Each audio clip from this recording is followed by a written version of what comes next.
तो आज की इस वीडियो में मैं आप सभी को वर्ग का क्षेत्रफल बहुत ही सिंपल तरीका से सिखाने वाला हूँ।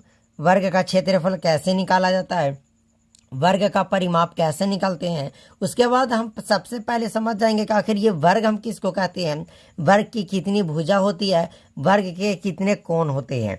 तो आइए बहुत सिंपल तरीका से मैं आपको सिखाता हूँ, बस वीडियो को आप शुरू से अंत तक देखते जाइएगा। देखिए वर्ग, इसको इंग्लिश में स्क्वायर बोलते हैं। अब वर्ग क्या होता है, यह एक चतुर्थांश मतलब चतुर जिसका चार भुजा हो उसके पोर्शन में ये आता है। क्वाड्रेटलर में ये आता है जिसकी चार भुजा हो। तो इसकी चार भुजा है, लेकिन इसका जो चार भुजा हो वो चार बराबर भुजा होना चाहिए। चार भुजा जो हो वो बराबर होना चाहिए। वर्ग हम किसको कहते हैं, ध्यान से समझिएगा। वैसी आकृति जो चार रेखा से घिरी हो और वो बंद हो और चारों भुजा उसके आपस में बराबर हो, उसे हम वर्ग कहते हैं। बराबर कहने का मतलब कि अगर हम बोल दें कि एक भुजा ए है तो इसकी सारी भुजा आपकी ए होगी। ए ए ए आ गई बात समझ में। अगर हम बोल दें कि इसकी एक भुजा 9 सेंटीमीटर की है, कोई एक भुजा 9 सेंटीमीटर की है तो इसकी सारी भुजाएं 9 सेंटीमीटर की होगी। आ गया बात समझ में, इसकी सारी भुजाएं 9 सेंटीमीटर की होगी। वर्ग में चार बराबर भुजा होते हैं। वर्ग में टोटल कितना भुजा होते हैं, चार, पर वो कैसा होते हैं, बराबर। वर्ग में चार आपका कॉर्नर होते हैं, कोना होते हैं।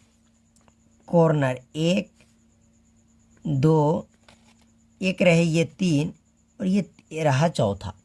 मतलब वर्ग में टोटल चार भुजा होते हैं, वर्ग में टोटल चार कोने होते हैं, कोण बोलते हैं उसको। इतनी आ गई बात समझ में। अब हम समझते हैं कि इसमें कौन सा पोर्शन क्षेत्रफल और कौन सा पोर्शन परिमाप कहलाता है। तो सपोज मान लीजिए कि वर्गाकार आपके पास एक खेत है। क्या है, खेत है। अब खेत है तो खेत में आरी तो रहता है, जैसे ये देख रहे ये आरी दिया हुआ है। अब जैसे उसमें आपको धान को रोपना है तो आप धान आरी पर तो ना रोपिएगा, उसके आरी के अंदर जो जगह होगा उसी में धान रोपिएगा। तो ये जो आपको जगह यहाँ से ये सब जो खाली दिख रहा है जगह, इसी को हम लोग क्षेत्रफल बोलते हैं। मतलब ये जो पोर्शन खाली दिख रहा है इससे हम लोग क्षेत्रफल बोलते हैं। आ गई बात समझ में। इंग्लिश में एरिया बोलते हैं, एरिया। क्षेत्रफल आ गया समझ में। अब बात रही कि इसमें हम किसको परिमाप बोलेंगे। तो जैसे कि धान रोपने की बारी आई तो धान तो हम रोप दिए खेत के अंदर, लेकिन परिमाप हम किसको कहते हैं, बाहरी माप। बाहरी माप को हम परिमाप कहते हैं। तो खेत के बाहर क्या होता है, तो खेत के बाहर तो आरी होता है, तो हम इस आरी का माप को ही परिमाप बोलते हैं। तो मतलब इस चारों भुजा को अगर हम जोड़ दें, जैसे 1 2 3 4, चार भुजाएं हैं, तो अगर हम चारों को जोड़ दें ए प्लस ए प्लस ए प्लस ए, ये आपका परिमाप हो गया। परिमाप का फार्मूला, चारों भुजा को जोड़ दीजिए, बस काम खत्म। तो देखिए 1 2 3 4 मतलब टोटल 4 ए हो जाएंगे। तो वर्ग का जो परिमाप होता है 4 ए होता है। अब आइए वर्ग का क्षेत्रफल और परिमाप कैसे निकाला जाता है, थोड़ा ध्यान से समझिएगा। हम बोले कि वर्ग का क्षेत्रफल ज्ञात कीजिए और परिमाप ज्ञात कीजिए। तो इस वर्ग का जो एक भुजा की लंबाई है वो 4 सेंटीमीटर। तो आपको ये मानकर चलना है कि जब एक भुजा की लंबाई 4 सेंटीमीटर है तो और बची हुई भुजा सारी आपकी 4 सेंटीमीटर की होगी। आ गई बात समझ में। जब एक भुजा 4 सेंटीमीटर की है तो सारी भुजा आपकी 4 सेंटीमीटर की होगी। कभी भी आपसे कोई वर्ग का क्षेत्रफल बोल दे तो इसके लिए फार्मूला आपको लगाना है भुजा की स्क्वायर। भुजा की स्क्वायर, भुजा की स्क्वायर कहने का मतलब कि हम चारों भुजा को लिखें ना, इसमें जो एक भुजा दिया हुआ था 4 सेंटीमीटर, बस उसका स्क्वायर कीजिए।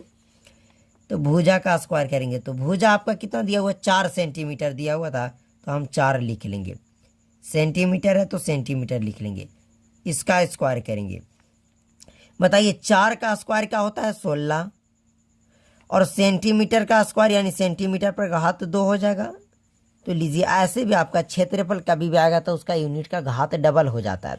तो वर्ग का क्षेत्रफल भुजा स्क्वायर जिसमें भुजा आपकी 4 सेंटीमीटर दी हुई थी, तो 4 सेंटीमीटर का स्क्वायर किए। अच्छा, ये स्क्वायर कहने का मतलब कि 4 का स्क्वायर करेंगे तो 4 गुना 4 तो होगा, और 4 4 को जब मल्टीप्लाई कीजिएगा तो ये आपका 16 हो जाएगा।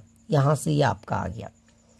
हम बात करें कि वर्ग का परिमाप कैसे निकालते हैं, तो मैं अभी आपको बताया कि वर्ग का परिमाप निकालने के लिए चारों भुजा को जोड़ दीजिए। तो एक भुजा है 4 प्लस दूसरी भुजा भी है 4, तीसरी भुजा भी है 4 और चौथी भुजा भी है 4। 4 8 12 16, पूरा का 16 का सेंटीमीटर ये आपका हो गया। अगर आप इसको फार्मूला से बनाना चाहते हैं तो वर्ग का जो परिमाप मैं आप सभी को बताया कि वर्ग का परिमाप का जो फार्मूला होता है वो 4 इंटू भुजा होता है, 4 गुना भुजा होता है। आप इसको ऐसे भी लिख सकते हैं 4 भुजा, और भुजा को हम साइड बोलते हैं, मतलब ए से या ए से, तो 4a इसका परिमाप होता है। आप इस तरीका से ही फार्मूला लिख सकते हैं। तो देखिए 4 गुना भुजा, तो 4 है तो 4 लिखेंगे, गुना है तो गुना। इसमें भुजा की लंबाई कितनी दी हुई थी, तो 4 सेंटीमीटर, तो 4 रखेंगे, 4 चौके 16 सेंटीमीटर।